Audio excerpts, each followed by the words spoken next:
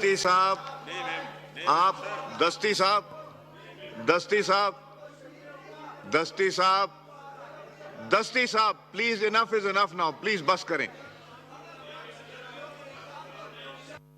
Mic کھولیں بلاول صاحب.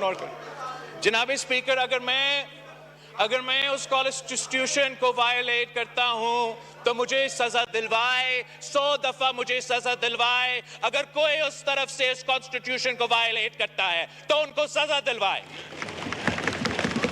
اگر آرٹیکل 5 کے بہانے سے کانسٹیٹیوشن وائلیٹ کر کے عدم اعتماد کے وقت یہ ہاؤس ڈیزالو کیا جاتا ہے تو کانسٹیٹیوشن وائلیٹ ہوا ہے. اب ہم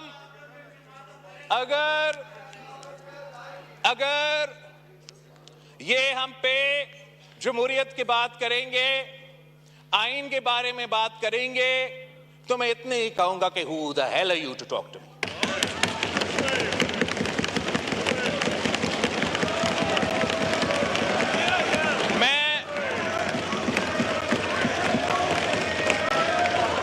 بیٹھے میں اس آدمی کا نواسا ہوں جس نے تختے دار پہ پھانسی قبول کیا, مگر اپنے اصولوں پہ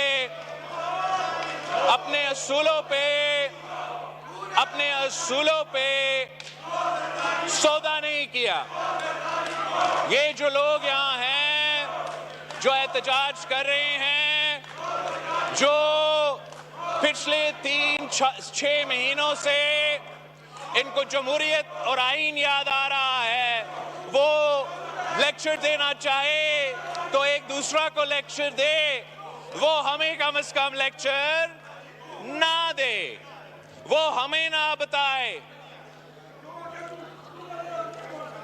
آغا پیچھے ہٹے, سب پیچھے ہٹے, ان کو چھوڑے, پیچھے ہٹے. آغا صاحب, بیگ صاحب, آغا صاحب, سر میں نے اب ان کا ڈاکٹر طارق اعجاز چکرانی. سر یہ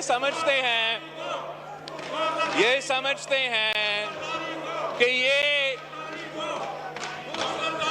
ہر کسی پہ جھوٹا الزام لگائے اور ہم جواب نہیں دیں گے.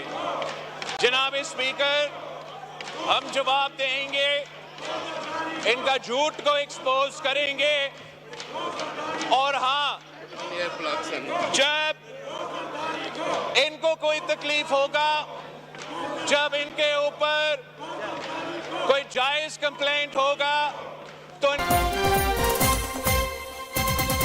یہ کوئی غیر آئینی اور غیر جمہوری کام کریں گے تو میں ان کے سامنے کھڑا ہو جاؤں گا.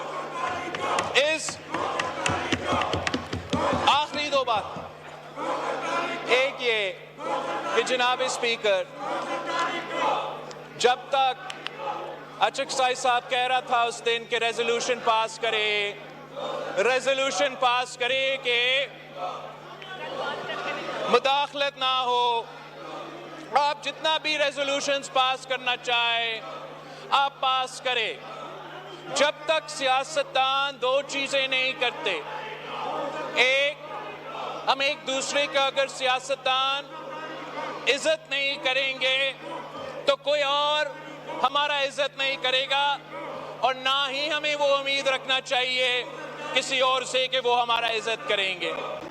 اگر ہم سیاست کے دائرے میں رہ کے سیاست نہیں کریں گے, اگر ہم سیاست کے دائرے میں رہ کے سیاست نہیں کریں گے تو ہم باقی ادارے سے بھی یہ امید نہ رکھیں, چاہے وہ ہمارا اسٹیبلشمنٹ ہو, ہمارا جوڈیشری ہو, کہ وہ اپنے دائرے میں رہ کے اپنے آئینی کردار ادا کریں گے.